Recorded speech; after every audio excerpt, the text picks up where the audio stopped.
डालडा। आज second semifinal था India versus England. बहुत ही तगड़ा मैच जो है हमें देखने को मिला, लेकिन in the end India have one the second semifinal and they have qualified for the final of T20 world cup. India और न्यूजीलैंड का जो फाइनल मैच है वो 8 तारीख को अहमदाबाद में खेला जाएगा। और एक नज़र डालते हैं कि इंडिया ने कब कब वर्ल्ड T20 वर्ल्ड कप में क्वालिफाई किया है। फाइनल इन 2007, फिर final in 2014, final in 2024, final in 2026।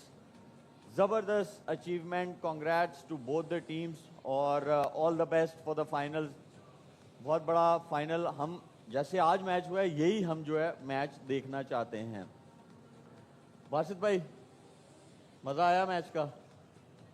जैसी क्रिकेट हम देखना चाहते हैं, मतलब हमारे इधर नहीं, दुनिया में जो लोग देखना चाहते थे, आज वो मैच हुआ है।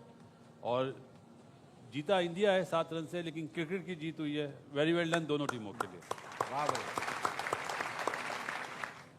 कामी, ये तो हमें पता था कि हाई स्कोरिंग मैच होगा, और इस वेन्यू पे जितने मैचेस हुए हैं वो तकरीबन यही होता है कि बैटर्स को जो है वो सूट करती हैं यहाँ की कंडीशंस जो है। बॉलर्स जो है उनके लिए हार्ड टाइम होता है, जाहिर बात है 250 पे अगर 246 बनेगा तो वो मुश्किल ही होता है। आपको क्या लगता है कि दोनों टीम्स, मेरे ख्याल में बैटिंग में तो उन्होंने 100 आउट ऑफ 100 मिलने चाहिए, लेकिन बॉलिंग और फील्डिंग में थोड़ा सा फर्क रह गया। बिल्कुल ऐसे ही है, और मेरे ख्याल से ऐसा सेमीफाइनल इससे पहले कभी देखा नहीं। हाई स्कोरिंग 253 रन, 7 रन से मैच हारना, ज़बरदस्त सेंचुरी, दोनों टीमों की तरफ से बैटिंग आउट क्लास। बॉलिंग नज़र आई है कि दोनों टीमों के पास वीक थी, लेकिन साफ फ़र्क नज़र आ रहा था बुमराह का। बुमराह ने जैसे बॉलिंग की है और साथ फील्डिंग जैसे इंडियन टीम ने आज की है ना, अनबिलीवेबल और टॉप क्लास क्रिकेट हुई है। जितना क्रेडिट हम इंडियन टीम को दे रहे हैं ना, मेरे ख्याल से उतना ही क्रेडिट इंग्लैंड टीम को देना चाहिए कि गिव अप नहीं किया उन्होंने लास्ट बॉल तक। बहुत अच्छे। शायद भाई, आपकी नज़र में टर्निंग पॉइंट क्या था इस मैच में? देखिए, टर्निंग पॉइंट एक से ज़्यादा थे। एक तो 15 रन्स पर सैमसन का कैच गिरना, वो बड़ा क्रूशियल था। उसने जिस तरह इनिंग्स खेली, और ब्रूक ने आके कहा कि मैं हैंड्स अप करता हूँ, मेरी वजह से एक बड़ा क्रूशियल कैच गिरा। फिर 18वें ओवर में जसप्रीत बुमराह ने जो 6 रन्स दिए ना, वो कमाल का ओवर था। इनके 3 ओवर में 48 रन बने इंडिया के, इनके 3 ओवर में 37 बने। तो वो एक फ़र्क हो गया, और 18वां ओवर बड़ा टर्निंग पॉइंट था इस मैच। बासित भाई, संजू सैमसन अगर जो नॉकआउट स्टेज वाला मैच था अगेंस्ट वेस्ट इंडीज, वो इनिंग्स और आज की इनिंग्स अगर आप ये देखें, अगर कोई इन फॉर्म हो तो फिर उसको अपनी फॉर्म का पूरा फायदा उठाना चाहिए, और वो आज दिखा। आप बात करें, जो इंग्लैंड रिलाय कर रहा था वो था जोफ्रा आर्चर पे और अदील रशीद पे, ये उनके मेन बॉलर्स थे। फिर जिमी ओवरटन था, फिर उसके बाद आप विल जैक की बात करें या सैम करन की आप बात करें, तो ये वो हैं कि इनसे इतनी ज़्यादा एक्सपेक्टेशंस नहीं है। बट जिस तरह वो जोफ्रा आर्चर के अगेंस्ट खेला और अदील रशीद के अगेंस्ट खेला, क्या क्या कहेंगे? Top class batting. शुएब भाई, एक 40 ओवर में 499 रन बन रहे हैं, तो इसका मतलब है ना कि कितनी ही ज़बरदस्त पाठा पिच था। और बॉलर की पिटाई हुई है, जोफ्रा की भी पिटाई हुई है, वहाँ से वरुण चक्रवर्ती की भी पिटाई हुई है। बैट्समैनशिप डोमिनेशन वाला मैच था आज, लेकिन इंडिया को क्रेडिट जाता है कैप्टनसी और उनकी फील्डिंग। जो कैप्टनसी में उसने 16वां ओवर बुमराह से करवाया, 18वां ओवर कराया, उसने मैच को बिल्कुल ही वन साइड कर दिया। मैं लास्ट ओवर पे तो आना ही नहीं चाह रहा कि 22 रन बने डूबे के, लेकिन जो 16वां ओवर और 18वां ओवर करा, वो ब्रिलियंट कैप्टनसी। और मेरे ख्याल है मेरा man of the match Bumrah है, दिया गया उसको संजू सैमसन को। वो संजू सैमसन ने भी कहा, जब उनको मैन ऑफ द मैच मिला तो उन्होंने भी ये बोला कि एक्चुअल में मैन ऑफ द मैच आज के मैच में वो बुमराह को होना चाहिए, जो क्रूशियल ओवर्स उन्होंने आके कराए। कामी, आपको ये लगता है कि ऑलराउंडर्स ये होते हैं, शिवान दुबे ठीक है उन्होंने एक ही ओवर किया लास्ट वाला आके, लेकिन बैटिंग में क्या ज़बरदस्त उनको आज प्रमोट किया गया, उनको ऊपर भेजा, कैप्टन नहीं आए, और उन्होंने आके जैसे अदील रशीद, जिन पे इंग्लैंड की टीम रिलाय कर रही थी कि हमें विकेट्स दिलाएंगे, वो अच्छा मैचअप था। वो बिल्कुल ज़बरदस्त था। मैचअप नहीं था, वो बैटिंग ऑलराउंडर है, हमारी तरह बॉलिंग ऑलराउंडर नहीं है कि एकदम 4 पे आके वो वैसे इम्पैक्ट परफॉर्मेंस वो ऐसी दिखाए। और एक्सीलेंट डिसीजन, और आदिल रशीद को अंडर प्रेशर किया। अगर दुबे वहाँ पे ना आता तो शायद उसको 40 के बजाय 30 रन होते, रन्स कम हो जाते, एक आधी विकेट और ले जाता। तो दुबे ने वैसे ही वो खेला, वो तो रन आउट ना होता तो मेरे ख्याल से 270 प्लस रन हो जाने थे जैसे वो खेल रहा था। लेकिन ये है कि बुमराह की जैसे बॉलिंग है, विल जैक्स का जो कैच वहाँ पे टर्निंग पॉइंट मैं समझता हूँ, ठीक है संजू का कैच निकला है। संजू तो आज पहले ओवर में ऐसे ही आया था कि जैसे कैलकाटा में 97 पे नेट आउट था ना, वहीं से उसने स्टार्ट किया, जीरो से नहीं किया। ऐसी फॉर्म लग रही थी और फॉर्म कितनी ब्लेसिंग है, वो उसका पूरा फ़ायदा उठा रहा है। तो बैटिंग क्लास नज़र आई है दोनों टीमों की तरफ से, लेकिन बॉलिंग का जो आप कह रहे हैं फ़र्क नज़र आ रहा है, सिर्फ फ़र्क देखें क्वालिटी है। क्वालिटी बुमराह के पास भी है ना, इसी बीच पे उसने बॉलिंग की है, ओवर करके दिखाए हैं ना, किस पे वो कामयाब रहा है। 16वां और 18वां ओवर यॉर्कर की है उसने। यॉर्कर वाहिद है कि डेप्थ बॉलिंग में आप बचा सकते हैं, बड़ी हिट बचाने से उनसे भी नहीं लग रही थी। अगर वो यॉर्कर ना लगते तो शायद एक ओवर पहले मैच खत्म हो जाता। अगर थोड़े से शायद भाई पीछे मैचेस में चले जाएं तो सूर्या कुमार यादव से ना एक प्रेस कॉन्फ्रेंस में सवाल हुए कि मैं ओपन पे खिलाऊं उनको, मैं 3 नंबर पे खिलाऊं संजू सैमसन के बारे में। हमारे पास एक क्लिप है, शायद भाई श्रीलंका वो में दिखाते थे। हैं कि उन्होंने क्या कहा। स्टार्ट्स हमें नहीं मिल रहे हैं, क्या उस मोनोटोनी को तोड़ने के लिए संजू आ सकते हैं? कल भी हमने देखा काफी लंबा प्रैक्टिस सेशन जो है वो उनका रहा, काफी देर तक उन्होंने पेस वाले विकेट पर, स्पिन वाले विकेट पर भी काफी देर तक रहे। क्या हम आने वाले मैचेस में उनको देखेंगे खेलते हुए? मतलब आप बोल रहे हो मैं अभिषेक की जगह पे खिलाऊं उसको? नहीं नहीं, नंबर 3 में भी। तो मतलब तिलक की जगह खिलाऊं? अच्छा ही तो चल रहा है अभी पावर प्ले में, कहाँ 50 रन 40 रन तो बना ही रहे हो। जी शायद भाई क्वालिटी प्लेयर है, आप उसको ओपन खिला लें, वन डाउन खिला लें, और उसने जिस तरह आईपीएल में अपने आप को ग्रूम किया, इस वर्ल्ड कप से पहले तो वो किसी गिनती में ही नहीं था, वो तो बेंच पे बैठा हुआ था। वो तो रिंकू सिंह के साथ एक ट्रेजिडी हो गई, वो गया वापस और संजू सैमसन आया और वहाँ से उसने पलट कर नहीं देखा, आउटस्टैंडिंग बैटिंग की है। बासित भाई हमेशा जो है ये डिबेट चलती रहती है संजू सैमसन पे, आपका क्या कहना है? मैं तो जो उसने 2 इनिंग्स खेल दी है ना, एक चेजिंग में और एक पहले बैटिंग करके, इनक्रेडिबल इनिंग्स, मतलब words are less to praise his both the innings. Shoaib, सच ये है कि वो प्लेयर्स की सिलेक्शन करते हैं अपने मुल्क के लिए, इंडिविजुअल्स के लिए नहीं। जैसे अभी इंटरव्यू आपने दिखाया कि मैं किसकी जगह खिलाऊं, संजू ने प्रूव कर दिया ना, आया ओपनर, परफॉर्मेंस करा, बैक टू बैक, मतलब दोनों 100 ही करें उसने, 93 आप बोलें या 89 बोलें, ये 100 के बराबर ही हैं। तो वो प्लेयर्स को पिक करते हैं जो मुल्क के लिए अच्छा खेले। अनफॉर्चुनेटली हमारे रौनक के रमजान हमारे मुल्क के लिए फ़ायदेमंद है।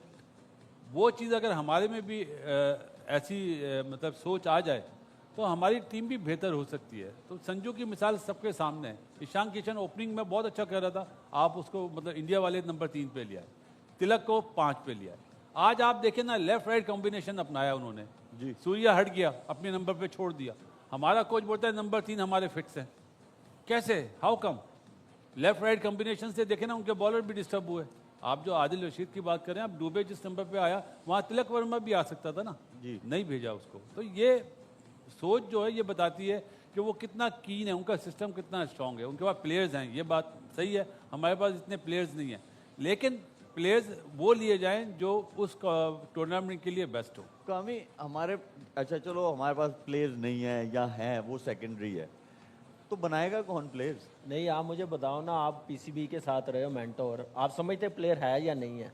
देखिए प्लेयर्स हैं, उनको ग्रूम करने की तो जरूरत ग्रूम किया जाता है ना, वो कैसे सिस्टम के साथ किया जाता है ना? सिस्टम के साथ किया तो जाएगा, ऐसे तो- लेकिन कंटिन्यूटी हाँ, चाहिए बिल्कुल उसमें। ऐसे ही किया जाता है, ऐसे ही प्लेयर्स बनते हैं। ये तो नहीं है कि आप एक लिस्ट का मैच भी ना खेलें और आप पाकिस्तान टीम में आ जाएं। वैल्यू आपने ये बनाई हुई है, 18 की एवरेज है, आप पाकिस्तान टीम में आके खेल लें। T20 में आपके 2 विकेट कीपर है, वनडे टीम अनाउंस होती है, उनमें से एक भी नहीं होता। ऐसे तो नहीं ना प्लेयर बनते, ऐसे तो टीमें नहीं चलती। संजू की जैसे बात है, देखिए हिस्सा नहीं था स्टार्टिंग में टीम का, वो बाहर बैठा हुआ है। ईशान किशन और अभिषेक शर्मा ने इम्पैक्ट डाल दिया पाकिस्तान के खिलाफ जैसे परफॉर्मेंस, कहीं पे भी नहीं। लेकिन मेंटली कितना स्ट्रॉन्ग है कि मुझे मौका मिलेगा तो मैं करके दूंगा, मैंने जो गलतियां पीछे की हैं वो दोबारा रिपीट नहीं करनी। वो अपना काम करता गया, गलतियां कम करता गया, और नज़र भी आया कि प्लेयर ऐसे बनते हैं, मैच विनर ऐसे प्लेयर बनते हैं जिसको टीम का फ़ायदा हो, अपने पर्सनल गोल नहीं होने चाहिए। तो वो झलक नज़र आई है, वो अप्रोच नज़र आई है, वो परफॉर्मेंस नज़र आई है, जिसकी वजह से आज फाइनल खेल रहे हैं। नहीं तो वेस्ट इंडीज़ के खिलाफ 97 ना करे तो ये आज सेमीफाइनल भी नहीं खेलते। बिल्कुल ऐसे। शायद भाई सिलेक्शन पे बात हो रही है, बैकअप पे बात हो रही है, तो आज पाकिस्तान क्रिकेट बोर्ड ने जो है नई सिलेक्शन कमेटी भी अनाउंस की है। 2 पुराने लोग हैं, 2 नए आए हैं, जिसमें सरफराज है और मिसबाउल हक है, और साथ में आकिब भाई हैं, और साथ में उनके हैं असद शफीक। क्या कहना है इसके बारे में आपका? मुकम्मल कर दी सिलेक्शन कमेटी और अब हमारे फॉर्मर प्लेयर्स को ही आकर हमारी क्रिकेट को सुधारना होगा। सरफराज अपनी जात में अपने सॉरी मैं आपको यहाँ पे शायद भाई आप सही कह रहे हैं, हमारे एक्स क्रिकेटर्स को जरूर संभालना पड़ेगा, लेकिन यस मैन वालों को वो नहीं संभाल सकते। मैं आपको ये बता ये दूं, बात तो जितने है कि हमारे हाँ, एक्स क्रिकेटर्स हैं ना, अगर- जो यस मैन बन के वहां पे आएगा वो नहीं कर सकता। अगर selection अगर कोई में आ कोई- रहा है तो बोलो भाई मुझे क्लैरिटी दो कि मैं इतने टाइम के लिए आ रहा हूँ, ये मेरी रिस्पॉन्सिबिलिटी है, उससे पहले मुझसे कोई नहीं पूछेगा, मुझे टाइम फ्रेम दो। तो बिल्कुल एक्स सही। क्रिकेटर्स भी वो जो यस मैन नहीं है। हाँ, जब आप सिलेक्शन कर रहे हैं तो उसी वक्त बोले अगर आपको कोई रिजर्वेशन हो, इसलिए कि या तो आप कन्विंस कर दें या आप कन्विंस हो जाएं। अगर आप नहीं हो रहे कन्विंस, वहीं बैठे, T20 वर्ल्ड कप खत्म हो जाए उसके बाद ना बोले कि मैं ये चाह रहा था और मैं ये नहीं चाह रहा था। आप उसी वक्त बोले, मीटिंग के दौरान बोले कि ये प्लेयर सही सेलेक्ट नहीं हो रहा, बहस करें और फिर उसके बाद बाहर निकलें तो कन्विंस करके निकलें। अगर ये होगा तो हमारी क्रिकेट आगे बढ़ेगी, वरना इसी तरह हम सफर। जी बासित भाई, आप कुछ कहना चाह रहे हैं? सर कल बात हो रही थी सरफराज की कि वो हेड कोच बन रहा है टेस्ट मैचेस का। मेरा ख्याल है ये वाली जॉब सरफराज के लिए बहुत अच्छी है, क्योंकि वो जिस तरह बच्चों को देखता हुआ आ रहा है ना, तो वो उसका जो इनपुट होगा वो यस्सर नहीं बनेगा। सरफराज के लिए तो मैं बोल सकता हूँ और जुमला भी बोल देता हूँ, सरफराज धोखा नहीं देगा। सही। कामी, आपका क्या ख्याल है इस सिलेक्शन कमेटी? ठीक है, आपके अंदर से हंसी निकल रही है, लेकिन हंसी क्यों निकल रही है? अच्छी इसका तो बात है काम ना, ही यही है। निकलनी चाहिए। हमें पता है ना, आपको पता है, हमें पता है क्या तो ability है। आप मतलब क्या पता है, आप समझते हैं कि जो सिलेक्शन कमेटी अनाउंस हुई है दे नॉट गुड इनफ? मुझे लगता है कि अगर ये सिलेक्शन कमेटी अगर इतनी अच्छी है, पाकिस्तान क्रिकेट बोर्ड में इतने अरसे से हैं, तो हमारी क्रिकेट इस लेवल पे नहीं आनी चाहिए थी, बेहतर होनी चाहिए थी। किस पोस्ट पे नहीं आए सरफराज सारे तो ये पहली बंदे? दफा आया सिर्फ सरफराज को निकाल के, मैंने बाकी सिर्फ जो सरफराज हैं- का ही बोला है। नहीं, आपकी मैं बात नहीं कर, मैं ओवरऑल सिलेक्ट आप देखें नहीं, कि- आपकी बात नहीं कर रहा हूं, बात कर वह आप ओवरऑल देखें ना कि कितनी जॉब पे आए, किस किस सीट पे आए हैं, क्या वहां पे बेहतरी आई है, क्या वहां पे तीर मार दिए, कौन से ब्रेडमैन दे दिए पाकिस्तान की क्रिकेट को कि यही नजर आ रहे हैं, इसके अलावा कोई और नजर नहीं आ रहा। अच्छा, मैं इसकी और डेप्थ में जाता हूँ। बासित भाई, मैं आपसे पूछता हूँ, क्रिकेटर्स जो हैं, एक्स क्रिकेटर्स, वही रिस्पॉन्सिबिलिटी उनको दी जा रही है ना, तो उनकी असेसमेंट जो है वो उस तरह नहीं करनी चाहिए कि जब वो खेलते थे पाकिस्तान टीम में, कोई सा भी फॉर्मेट खेलते थे, वो किस माइंडसेट से खेलते थे, तो बड़ा आसान हो जाएगा। फिर तो बहुत सारे लोग नहीं आएंगे। हाँ, तो वो फिर mindset की- देखिए, हमें तो एंड गोल क्या है, हमने क्रिकेट को अच्छा करना अच्छा है। करना तो क्रिकेट में ये तो नहीं है कि भाई किसने क्या किया था अपने टाइम में या क्या किया, नहीं भाई, वो किस माइंडसेट से खेलता था, उसकी प्रायोरिटी क्या थी। अभी आपने इंडियन टीम की बात की, आपने बोला कि भाई वो टीम के लिए खेलते हैं, तो यहाँ फिर जो टीम के लिए खेलते रहे हैं वो लोगों को आगे आना चाहिए। बिल्कुल सही बात है। फिर उन लोगों को लाएं भी तो कि जो यस सर ना हो, जो तो- बात करें आंखों में आंखें डाल के। तो वो नहीं करेंगे ना बासित भाई, वो इसलिए नहीं करेंगे कि जब वो क्रिकेट खेले भी तो वो टीम के लिए खेले। हाँ, तो अभी भी वो जो काम करेंगे वो किसी के नीचे लग के नहीं करेंगे काम। यही बात है 90s कौन? के जो ये वाले? प्लेयर्स नहीं, ये वाले नहीं, जो अच्छा। वो 90s के जो प्लेयर्स हैं ना, उनमें बहुत सारे नाम ऐसे हैं कि वो यस सर नहीं बनेंगे, इसलिए वो लोग आते भी नहीं हैं।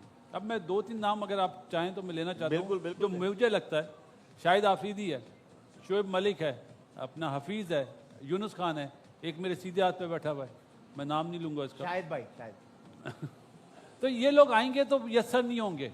मैं मिसबा को पर्सनली बहुत अच्छी तरह जानता हूँ, आपको पता ही है, वो मतलब कंप्रोमाइज़ कर जाता है, नहीं करना चाहिए। जिस टाइप का वो प्लेयर था, जिस टाइप का वो कप्तान था, उसको कंप्रोमाइज़ नहीं करना चाहिए। असद शफीक की बॉडी लैंग्वेज ऐसी है, वो कंप्रोमाइज्ड है, इसीलिए मैंने कहा सरफराज कंप्रोमाइज़ नहीं इस करेगा। सिलेक्शन कामी, कमेटी में आकिब भाई जो हैं वो कंप्रोमाइज कर जाते हैं। कर नहीं, किया है वो। मेरा नहीं ख्याल, मैं जितना मैं उनके साथ रहा हूँ, अंडर कोचिंग उनके आप भी रहे हैं, मुझे लगता है कि वो कंप्रोमाइज़ नहीं करेंगे, परफॉर्मेंस पे, टैलेंट पे कंप्रोमाइज़ नहीं करेंगे। और इस सिलेक्शन कमेटी में मुझे नहीं लगता कि इतनी से किसी और की होगी जितनी आकिब भाई की होगी।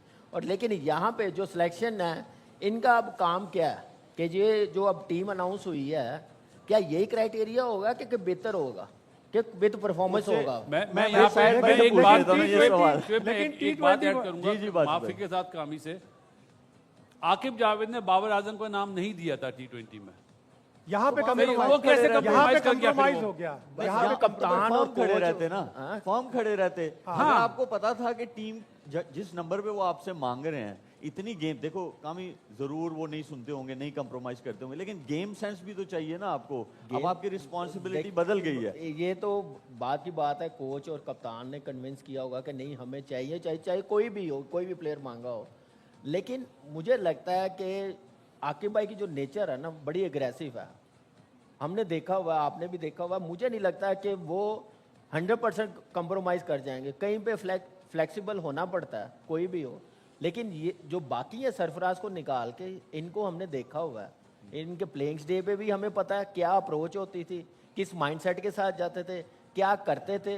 वो पाकिस्तान की क्रिकेट में अभी तक है, वो बाहर नहीं निकल रही। वो नुकसान पाकिस्तान की क्रिकेट में है। ये पाकिस्तान क्रिकेट बोर्ड को सोचना चाहिए कि कौन सी पोस्ट अब रहेगी, किस पोस्ट में अच्छे हैं, उसमें कंटिन्यू 2 साल दे दें, 3 साल दे दें, हर सीट का मजे चखा दिए। जो बासित भाई- जनाब आली, आकिब जावेद को उसी दिन रिजाइन कर देना चाहिए था जब माइक हैसन ने बोला ये सिर्फ मुझे 20 नाम देंगे, चाहे आकिब हो चाहे और कोई भी हो सिलेक्शन कमेटी में, और 15 जो है कोच बनाएगा। उस दिन चारों सिलेक्टर को रिजाइन कर देना चाहिए था। शायद भाई आज टीम सिलेक्शन जो है, टीम जो है सिलेक्टर्स अनाउंस हुए, कल टीम अनाउंस हुई थी जिन्होंने 3 वनडेज खेलने हैं बांग्लादेश में जाके। तो ये क्या है, मतलब एक दिन पहले टीम अनाउंस कर देते हैं और उसके अगले दिन जो है आप सिलेक्टर्स अनाउंस कर रहे हैं। ये इन सिलेक्टर्स ने बनाई है, कोई आपके पास खबर है ऐसी? नहीं, वो तो 2 सेलेक्टर तो आपने अगले दिन अपॉइंट किए। आपने 3 आदमियों के जरिए सिलेक्शन कमेटी कर ली कि कोच आया, आकिब जावेद आए, असद शफीक आए, उन्होंने टीम सेलेक्ट कर ली और एक दिन बाद आप 2 और सेलेक्टर्स ऐड कर रहे हैं। आप आज के दिन टीम अनाउंस कर देते ताकि थोड़ी सी बहस भी होती, मिसबा और सरफराज का भी अपना कंट्रीब्यूशन होता। अब आप अगर बांग्लादेश में आपके डिजायर्ड रिजल्ट नहीं आए तो 2 सेलेक्टर तो साफ साफ कह देंगे ये हमारी टीम नहीं है। शायद भाई, लेकिन कल बात हो रही थी कि मिसबा एडवाइजर भी है सिलेक्शन कमेटी का। पता नहीं, ये शायद भाई बता सकते हैं। आज ही मेरे नहीं, पास नहीं, नहीं है। कल बात हो रही थी। कल तक तो सरफराज हेड कोच बन रहा था टेस्ट टीम का। यार मेरे ना 2 जो हैं एक्सपर्ट्स जो हैं रहने जो दें हमें आप, हंसाते हैं रहने वो दें आज उन्हें। सो गए हैं। आदि नहीं यार, अस्सलाम बासित भाई, वालेकुम। एक सेकंड यार, एक निसार सेकंड। साहब अस्सलाम वालेकुम। वालेकुम अस्सलाम। और दिल खून के आंसू रोता है, पिछले 62-63 सालों में एक टीम नहीं बना सके। कमाल है, कमाल है। 80 की दिहाई वाले 92 वालों को नहीं मानते, 92 वाले मिलीनियल्स को नहीं, और मिलीनियल्स वाले हम जेंजी को नहीं मानते। मैं तो उसको ढूंढ रहा हूं जिसने इसको सिलेक्ट किया था। ये क्या नाम है इसका, ये जो हमारा कोच था। कौन कौन क्या मतलब है, कोच जो था?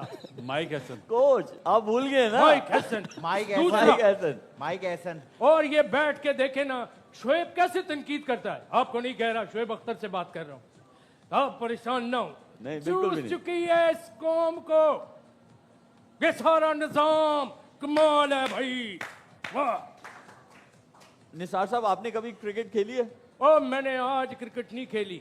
मैं आपको पुराना बताता हूं, जब मरट्टों का मैच हुआ था मुगलों से, उस वक्त का पीसीबी का चेयरमैन मैं था। शुरू से ही साफी क्रिकेट को संभालते रहे, क्योंकि साफत में स्कोप नहीं है। आदि आपको कुछ समझ आ रही है इनकी बातों की? नहीं आएगी, सच किसी को समझ मुझे तो नहीं सिर्फ आना शोर है। की आवाज आ रही है, सिर्फ शोर मच रहा है सर, सिर्फ नहीं, शोर। किसी को सच समझ नहीं आना है इधर। सर आप मुगलों के दौर में खेलते थे? और मुगल खुद खेलते थे, मैं कहाँ खेलता था। आप थे उस वक्त? मैं चला जाता था कभी कभी। तो वो तो कहाँ? चले गए दुनिया से, सारे नहीं गए, एक रह गया है। शाहिद भाई हैं, ये भी मुगल है। तालियां। शुक्रिया। लेकिन आप देखें भाई, मेरा एक सवाल है कि मैंने तो कल इंग्लैंड इसलिए बोला था क्योंकि मेरी नानी इंग्लैंड से है। बासी भाई आपने इंडिया क्यों बोला था कल? वैसे क्या मैंने अकेले ने बोला था? नहीं, आपने क्यों बोला था? नहीं, लेकिन आपने अपना जवाब देना है बस। भाई मेरे फादर का ताल्लुक वालदा और फादर हरियाणा से। अच्छा, इसीलिए आप लाहौर शिफ्ट हो गए हैं? हाँ? पंजाबी आती है आपको? पंजाबी नहीं आती। बजे? पार्टीशन के बाद हम आ गए थे इधर। अच्छा, तो फिर वापस जाना नहीं हुआ?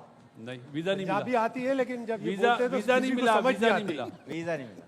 बासित भाई पंजाबी समझ आ जाती है आपको? आ जाती। बोलने का थोड़ा सा वो है, हम आपको सिखाते हैं इस ब्रेक में। ब्रेक का टाइम हो गया। नहीं, विल बी है राइट ना। बैक।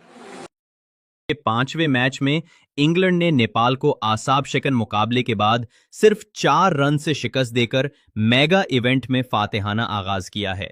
मुंबई में खेले गए मैच में इंग्लैंड ने टॉस जीतकर पहले बैटिंग का फैसला किया और मुकर्ररा 20 ओवर्स में 7 विकेटों के नुकसान पर 184 रन स्कोर किए हैं।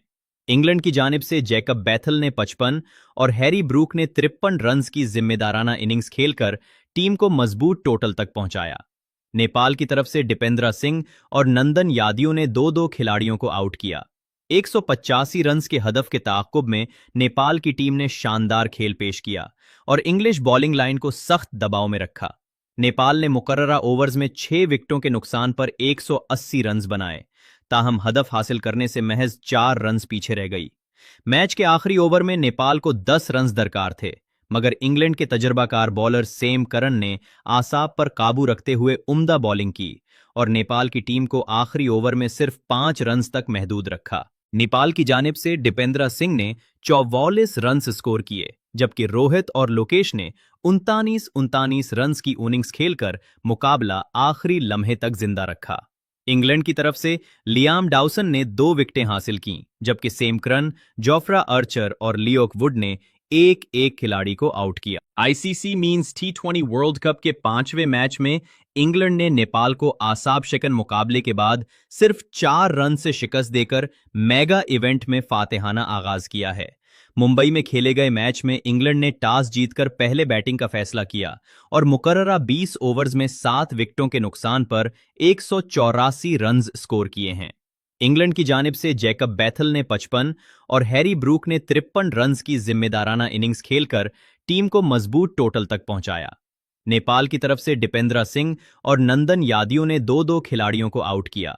185 रन के हदफ के ताक़ुब में नेपाल की टीम ने शानदार खेल पेश किया और इंग्लिश बॉलिंग लाइन को सख्त दबाव में रखा।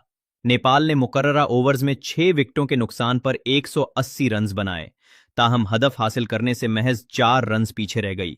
मैच के आखिरी ओवर में नेपाल को 10 रन दरकार थे, मगर इंग्लैंड के तजर्बाकार बॉलर सेम करन ने आसाब पर काबू रखते हुए उम्दा बॉलिंग की और नेपाल की टीम को आखिरी ओवर में सिर्फ 5 रन तक महदूद रखा। नेपाल की जानिब से दीपेंद्र सिंह ने 44 रन स्कोर किए, जबकि रोहित और लोकेश ने 39 रन की इनिंग्स खेलकर मुकाबला आखिरी लम्हे तक जिंदा रखा। इंग्लैंड की तरफ से लियाम डाउसन ने 2 विकेटें हासिल की, जबकि सेम करन, जोफ्रा आर्चर और लियोक वुड ने एक खिलाड़ी को आउट किया। ICC means T20 world cup के